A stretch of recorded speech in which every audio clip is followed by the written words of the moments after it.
Welcome to the Pseudoregalia any percent no out of bounds beginner's route. In this video, I will go over the full route you need to know to complete your first Pseudoregalia speedrun. This video will assume you've watched the first video in this series. In that video, I go over all the necessary tricks you will need to perform a run. These tricks can be somewhat difficult, so it's important to take some time to practice these first. The links to that video can be found in the description.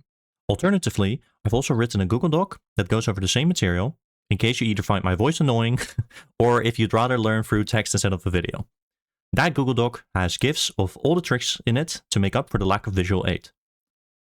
I will also make an alternative video to this one. That video is without any commentary and distractions, just a full run for you to follow. In case you prefer that over listening to me explain a lot of tricks in detail. Do know that I won't be going over alternative strats in that video, and will only show the basic idea of what a run would look like. In this video, I will go over the full route and give the alternative solutions to the same problems. Pseudoregalia is a video game where you have a lot of different options to tackle the same problem. While there might be a best option, I don't think there is much value chasing after perfection for your first few runs. The most important thing is to familiarize yourself with the route and find what tricks and options you are the most comfortable with. As for my background, I have some experience doing speedruns for the Legend of Zelda games, but never submitted any runs for those games. Pseudoregalia is the first game I submitted real runs for. I have about 130 hours in this game, and 95% of that is with speedruns. The reason I'm telling you that is to help any runner who might look at this guide and think, why am I struggling so much with these tricks? He makes them look so easy. I have a lot of time and practice with all of the tricks, and was once just like you.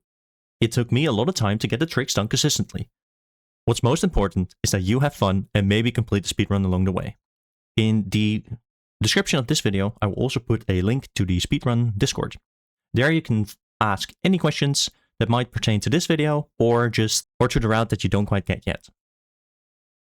I hope you enjoy. When we first start the game, we already start with our first trick, which is the cutscene skip.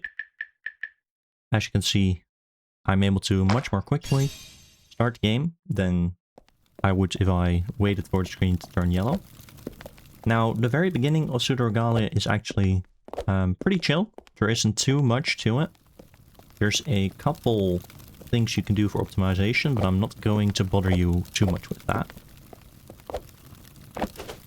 What I will say is that I like to jump at the Dream Breaker with this angle, and then use that angle to initiate a backflip. Next, we do some attack cancelling to hit this wall.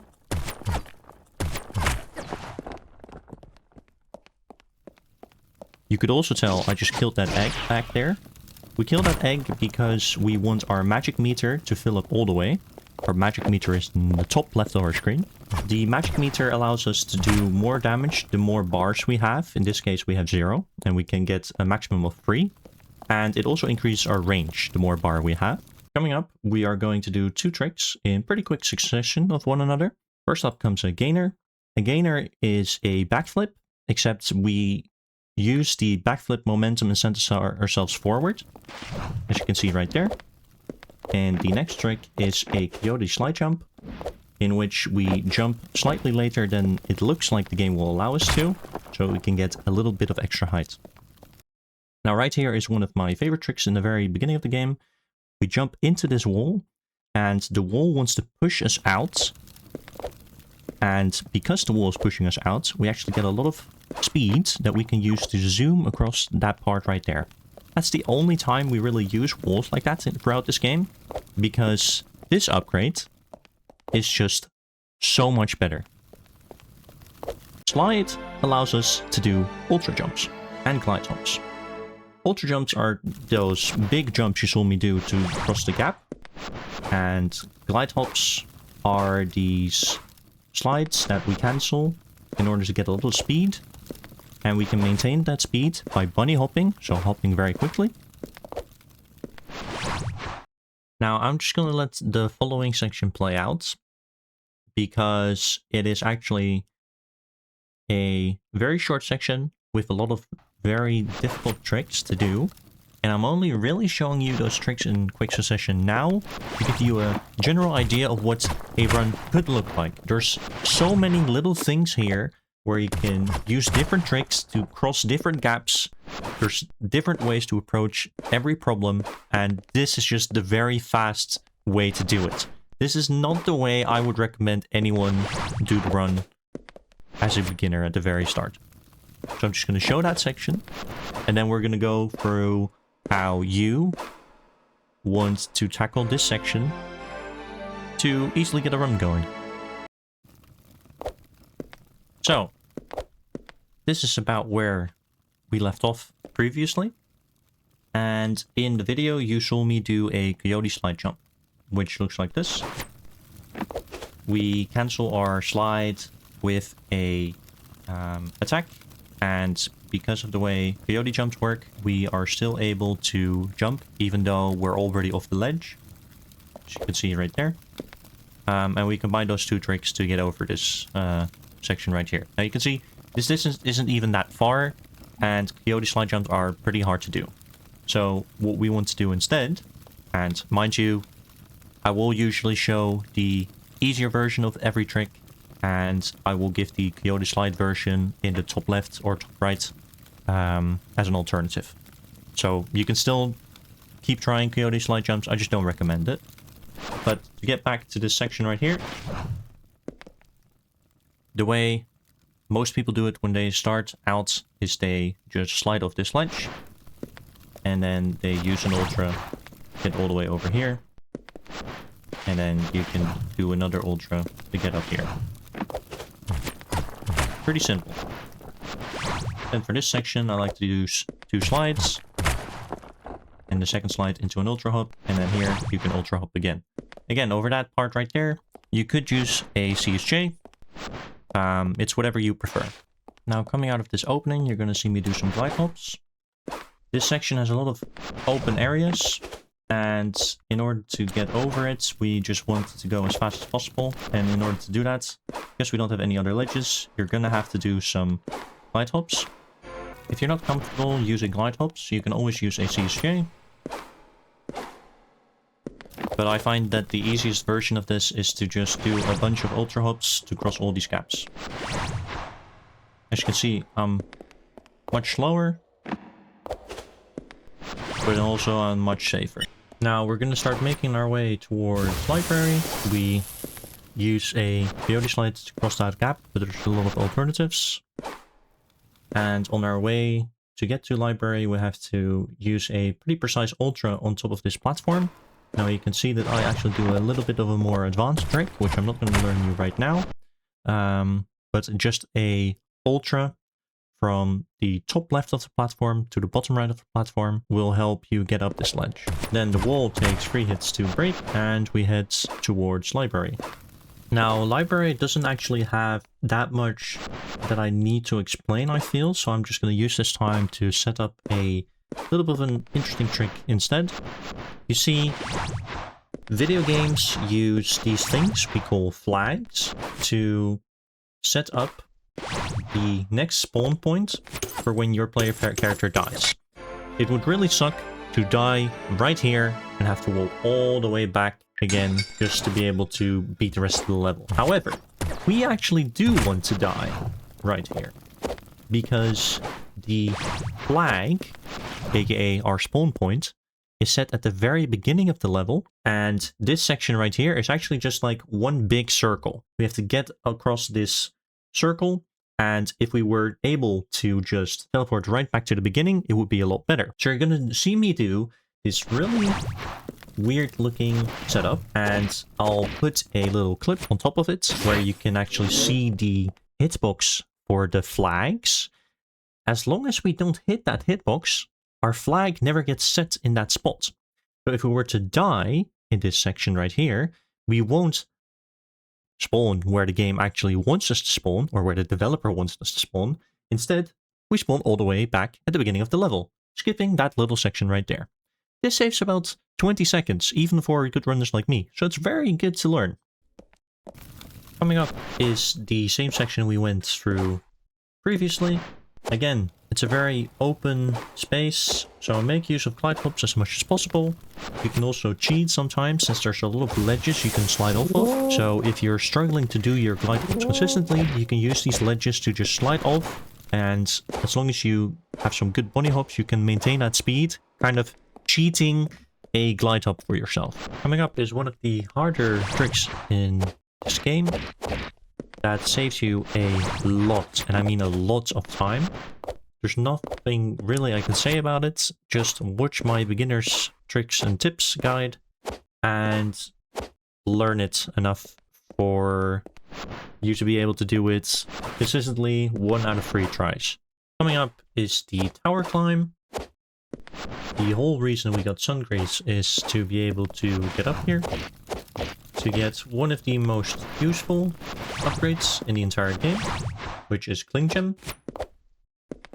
Now, I failed this section a little bit, but in essence it stays largely the same. You're gonna see me do a harder variant of this first. And I'm only really showing it because a little glitch happens that I want to highlight. You see, when Sybil gets a upgrade and her sword aligns with the upgrade at the same time her body does. I think that's how it happens anyway. Not too sure about the specifics really, but this glitch can happen where this pop-up that happens every time you get an upgrade just stays there. And the only way to get rid of it is to use your mouse to click on it, which can be really annoying when you're like me playing on your controller. Anyway, that was just a little thing that's probably going to happen to you when you're going to start running this game. It's something you're going to have to learn to live with, sadly, as we don't have a fix, really, for this yet. Now, again, I was going to show you the harder section first. Here's the easier section. We just go all the way around to the right here. Coming down, we want to hit this lever, both to bring ourselves down, but also to be able to use that platform later. And now we have to head all the way back so we can get our next few upgrades. Now, as a astute viewer might have noticed, it actually is kind of a annoying thing to have to grab Cling Gem, because we have to go to tower, go away from tower, and then later we have to go back to tower once more just to fight the princess. And the reason why we do it anyway is because Cling Gem is pretty much required to get through Theater, and Theater is the section that we get through later.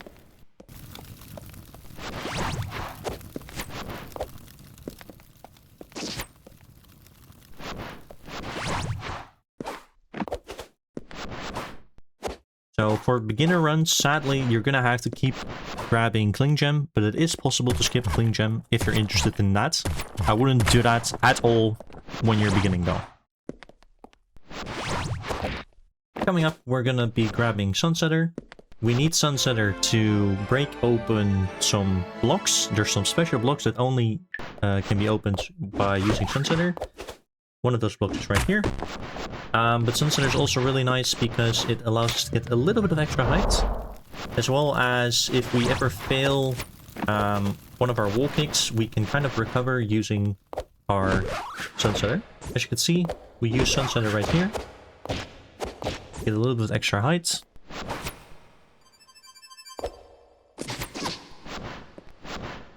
I missed that slide, but you can use a slide off of that platform right there and get a little extra speed.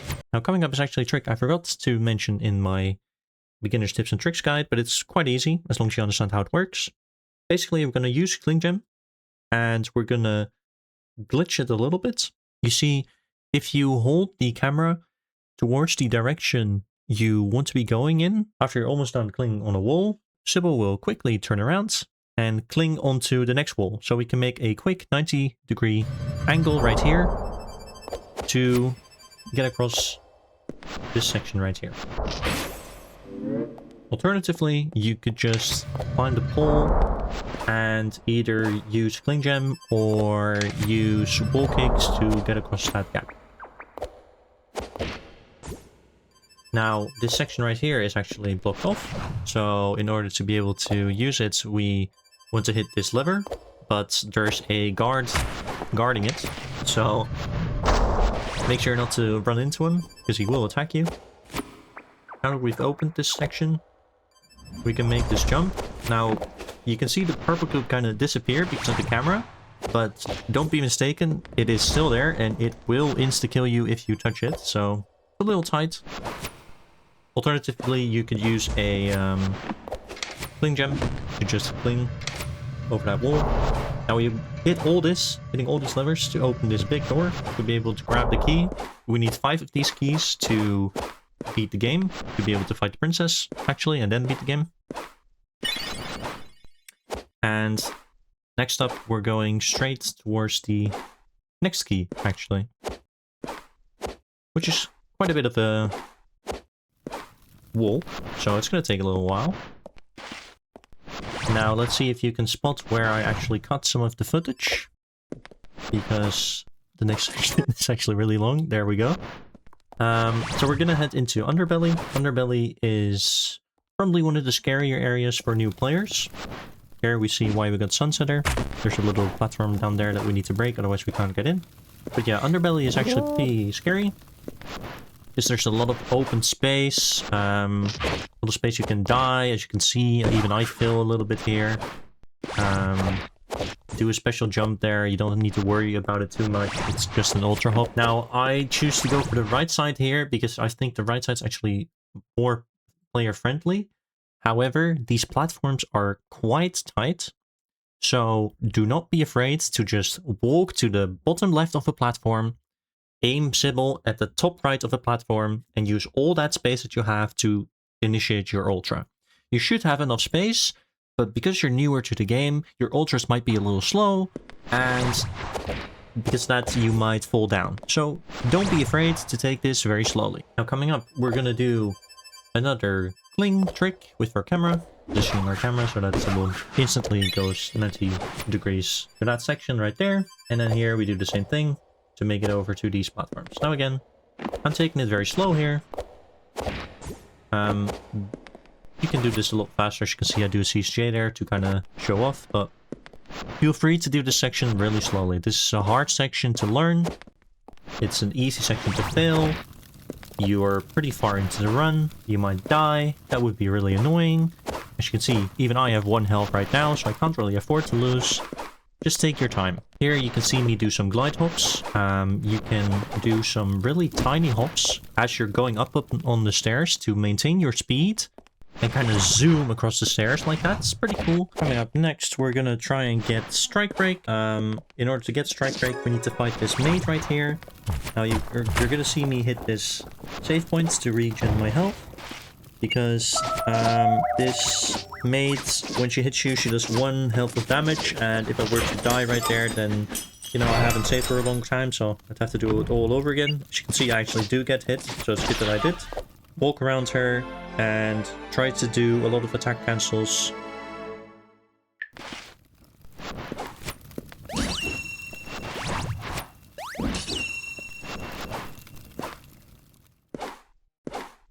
Again, this is a very long section where very little ledges are available, so glide hops are actually essential. Over here, there's more ledges. Now we're gonna head into theater.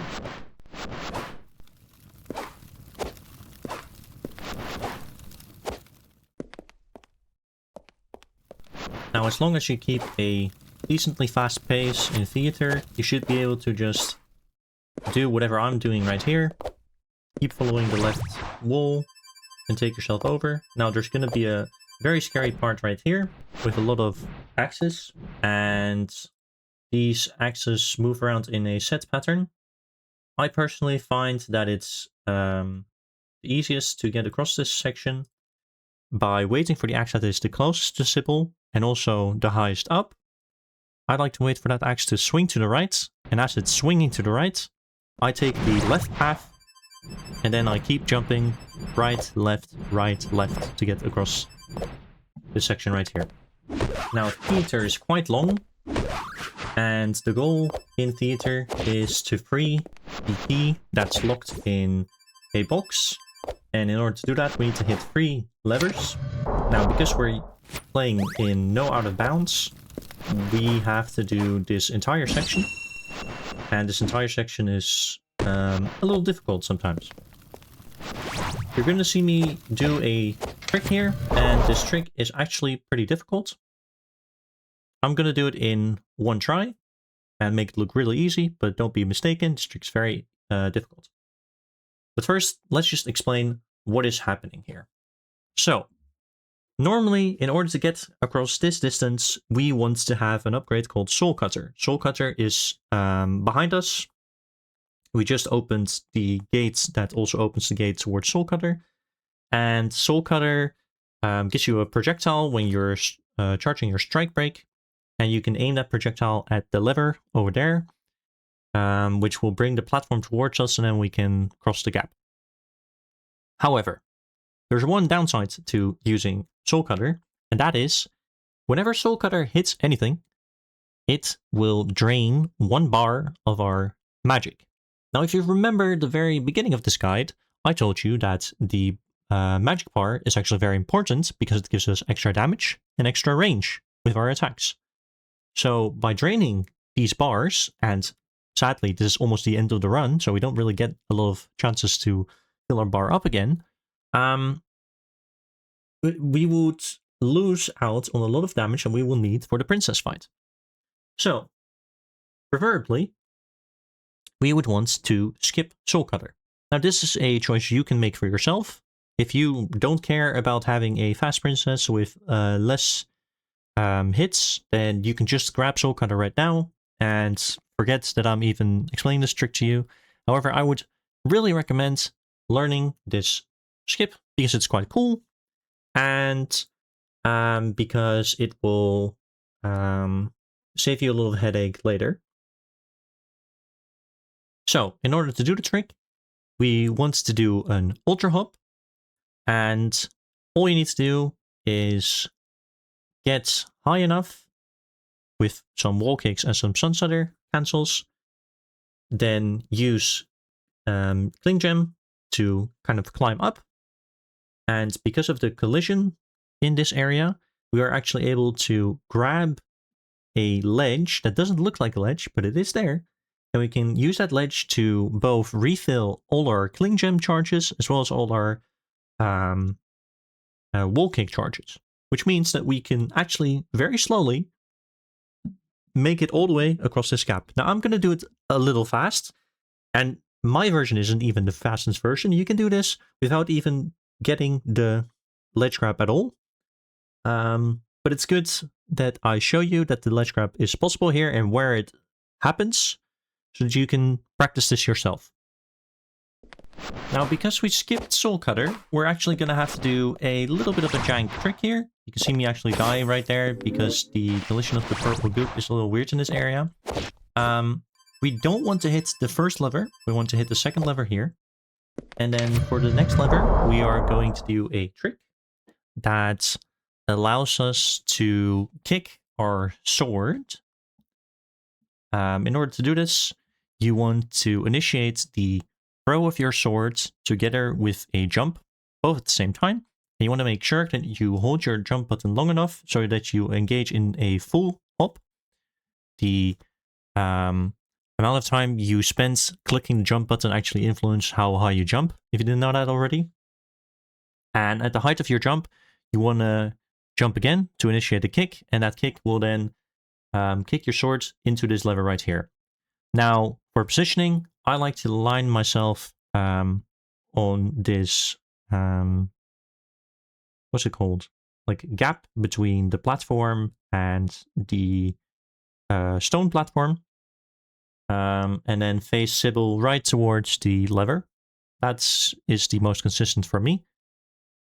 And once we kick the sword, Sybil will also do a little backflip, which will allow us to still be on the platform. You're going to see me fail it once, and the second time I'm just going to do it. That's usually what happens for me. Then we make ourselves up, I do some reversal wall kicks, but you can just do normal wall kicks and end it with a Sunsetter cancel. Because we don't have our sword anymore, we're gonna have to do a Sunsetter, not a cancel, but without the sword to hit the lever. And then next, we're just gonna go across this gap. And for this next section, there's a lot of ways you can pass this section.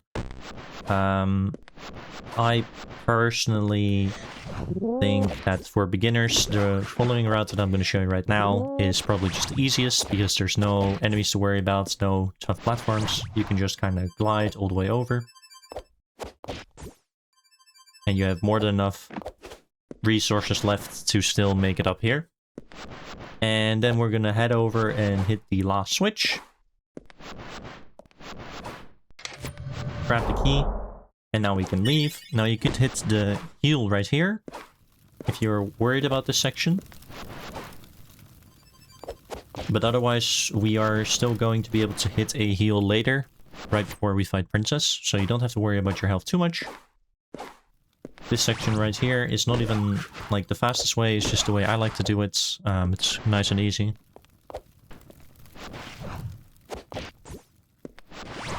And then for the following section, I'm going to do a CSJ, but you can just use an ultra hop to get over.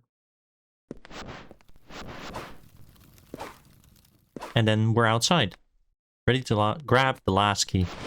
And that's pretty much it for most of the tricks in this run. The rest of the stuff we've already done once before. So I guess this is the time that it's almost over. I hope you enjoyed the more detailed explanations and some of the different examples I've given for ways you can pass some of these platforms. And coming up, we are going to climb back up by Princess. We've grabbed all the keys. For the Princess fights, in this video, you're actually going to see me do a pretty sloppy Princess fight, so feel free to see if you can beat my Princess fights. That will be more than enough to get a good run going. I might do a video on the Princess fight itself. We'll have to see.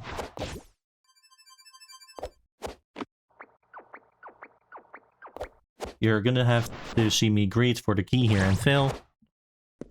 That's what I get. I'm gonna do a cutscene skip here.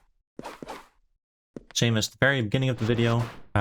When we hold the jump button, at least it's a jump button for me, as we're walking into the cutscene, we are able to already initiate the cutscene skip, kind of buffer the input.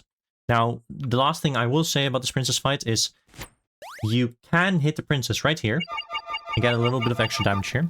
However, we've recently discovered that by hitting the Princess, you actually mess up her timer a little bit. And because the Princess is set on the timer, she might have some weird behavior for you. And in order to just have the Princess fight act in a way that is predictable, it's best to not hit her at the very start. As you can see, throughout the Princess fight, I'm going to use Strikebreak exclusively.